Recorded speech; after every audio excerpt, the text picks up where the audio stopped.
Hello beautiful gluebookers. I found this book in the free bookcase at my local thrift store. Yes, for free. I was originally going to cut it up for glue booking, but I recognized it from a boxed card set that I bought like 20 years ago in New York. It's FRUiTS, a Japanese street fashion book from the early 2000s. It's full of color, expression and lots of personality. I flipped through it at home, fell in love with the photos again, and then looked it up online. Turns out it's now rare and kind of a collector's item. I've seen copies go for anywhere from $80 to $150. So I'm definitely not cutting into it. Maybe list it for sale one day, but before I do, I wanted to make this video. Fresh fruits. I am Deborah, welcome back to the collage table. That was a quick preview of the book. And before we jump in, here's a quick look at the boxed set I bought years ago. This is what made me recognize the book instantly. I'll try to share what I know about the fashion styles as we go through it, but I'm not an expert, so if I get something wrong or if you know more about the look, feel free to share it in the comments.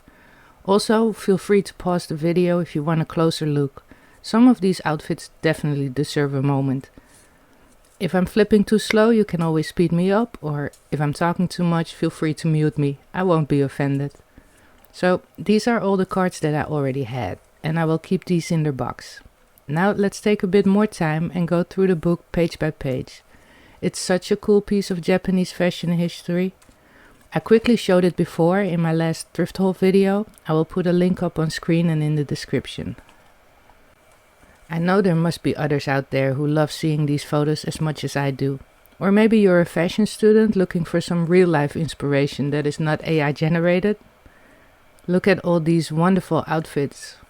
What an amazing way to express yourself through clothing. And the time and attention that had to go into planning these outfits and getting ready to go out. So, I actually went to Tokyo in the early 2000s when my husband was invited to perform there. He's a musician and I was very excited to tag along. Around Harajuku station in Shibuya, there was this area. I don't remember exactly what it was called. Harajuku Square maybe? There were no cars allowed and it was packed with all these gorgeous kids in their full fashion looks just hanging out and getting photographed. It was amazing. You'd see people dressed like this walking around town too. Totally normal. I loved that. This style of Japanese fashion is often also referred to as Harajuku. That's not one definitive look, but more like a mashup of all the different Japanese street styles. So lots of layering, accessories, bright colors, cuteness. No rules, just pure creativity. I like the entire look of this girl on the right. Her face, her hair, the coat with the long blue skirt underneath. These are fun too. Look at all the details. I love it was all documented back then, so we can still see what it was like. Although, I don't know, does the current generation still dress like this in Japan? If I would go today, would I still see outfits like this? Probably not as much. Like these decora style, where it's all about piling on colorful accessories, clips, purses, toys, anything bright. Look! So fun, and all these plastic little accessories, clips, hair clips. More is definitely more. These two on the right are more Lolita style, Victorian inspired fashion, frilly dresses, petticoats, but worn in a totally modern way. I love how much fun they seem to have. These girls would have wonderful get ready with me videos. And how would have their closet look like? So this book was sort of a spin-off of a Japanese fashion magazine from that era. The magazine was called FRUiTS, and the book is like a curated collection of images from the magazines. It was a huge honor to be photographed for the magazine. The photographer Shoichi Aoki, I hope I pronounced that somewhat correctly, was known to select people whose outfits were original, expressive, and boldly individual. Oh, I love that red dress. I would have worn that when I was younger. Okay, so being stopped by this photographer on the street and being selected for the magazine was considered major recognition of your creativity and personal style. It was a great honor. Look at these girls, so kawaii, or in English, so cute. There's just so much to look at. I love these too. But that's why I said at the beginning you might want to pause the video so you can have a closer look at some of these outfits. You know, take your time admiring all the work they put in there. Look at this. These, it's not only girls. These are a bit more punk or grunge style, if you will. You know, it's also a lot of layers, but overall less pink, more black, stripes and plaid, safety pins, rip tights, more of a DIY rebellious vibe. The girls on the right are almost a bit gothic Lolita, like a darker version of the frilly Lolita dresses. These are definitely very grungy. Oh, look at the shoes. Oh my. Oh, this is pretty. It's closer to the traditional Japanese kimono, which is also amazing. As a non-Japanese, when you're there and walking around, seeing Japanese people walking in the streets in these gorgeous kimonos, it's like some people think Dutch people all wear wooden shoes, but nobody does. Okay, maybe a few people on the farms do, but I don't know them. So, to see people in another country wearing their traditional clothing for real, not just to entertain tourists, is amazing to me. Okay, let's focus on the book again. So, what's also very cool is that every photo has the name or names and ages of the subject in them. And not only that, it also lists where they got all their clothing from. So it lists the brands, or if they're handmade or they found a certain piece of clothing at the flea market or thrift shop, it will say that. It also says what they consider their point of fashion and what their current obsession is. So it's nice, you also get the feeling you get to know them a little bit. The girl on the left, for instance, she's called Maitsun. She was 19 at the time. Her boots were from a brand named Camper and the rest of her outfit came from second-hand shops. The question what her point of fashion was, she answered, "It's cold today." I'm also thinking about where these people are now. It's been 20 years. Do they still have such a wonderful sense of fashion? Look at this girl. What in the knitted rainbow explosion is this brilliance? I love it. And these colorful creations on the left, so happy, and so much attitude on the right. And you know what else? One of the best things about street fashion back then? Nobody was trying to go viral. They were all just dressing up like this for the pure joy of it. Look. Oh, look at the little ones. How adorable are they? 2 and 3 years old. Some of these outfits may look random, but they are very intentional. Sort of like controlled chaos. So much eye for detail. I hope all these people ended up in creative jobs. Their talent should not go to waste, you know?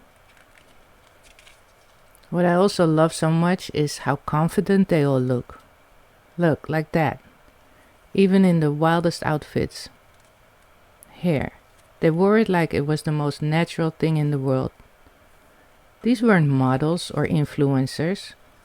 They were just regular people with amazing creativity. Look, and the guts to walk around like living, walking art.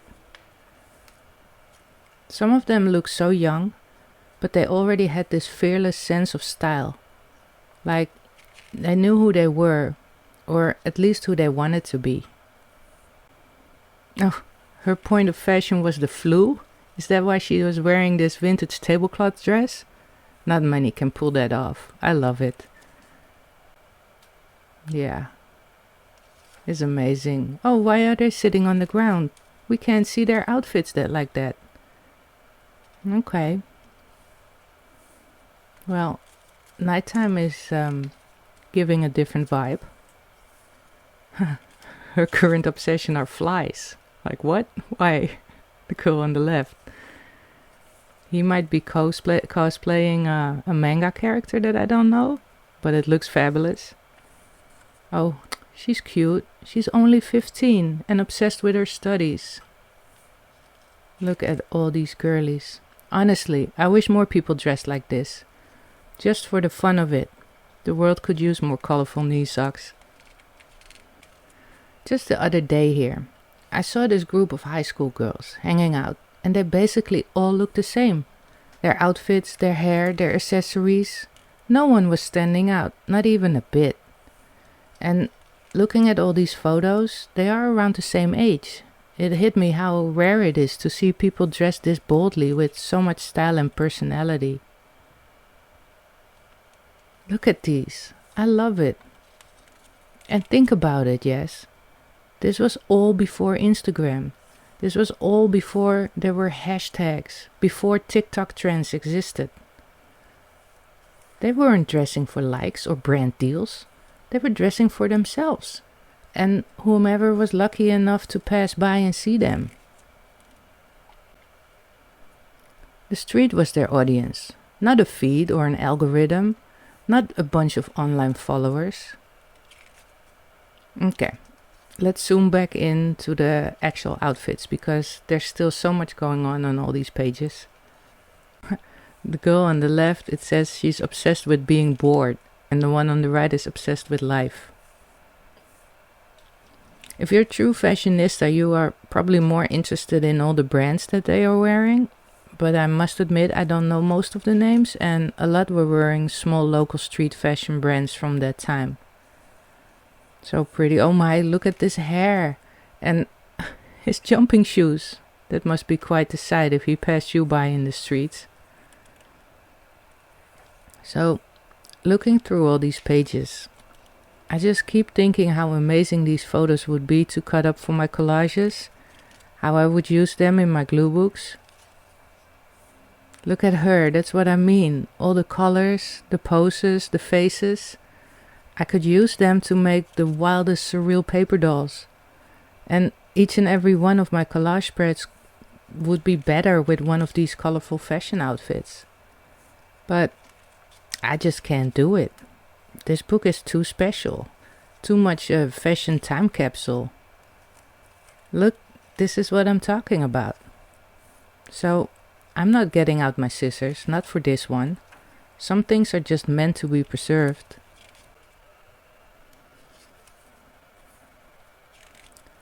And I'm happy just flipping through it all, soaking it all in with a lot of admiration for all these people who had the guts and the creativity to wear all this. And I'm also feeling very grateful that someone actually took the time to capture it all for us. So, thank you for flipping through this book with me, page by page. It was a little detour from my usual videos, I do realize that. But it was a detour that I love taking, and I hope you enjoyed it too. Next time we're back to my regular glue booking videos with scissors, glue and the usual paper chaos. So for now, thank you so much for watching. I hope you have a fabulous day, and maybe add an extra accessory or two to your outfit if you go out later. And if you haven't done so already, please like and subscribe. Before I'm actually signing off for the day, here are just a few more fresh fruit fashion photos for your inspiration and to finish off the book. For now, thanks again. Until next time, bye.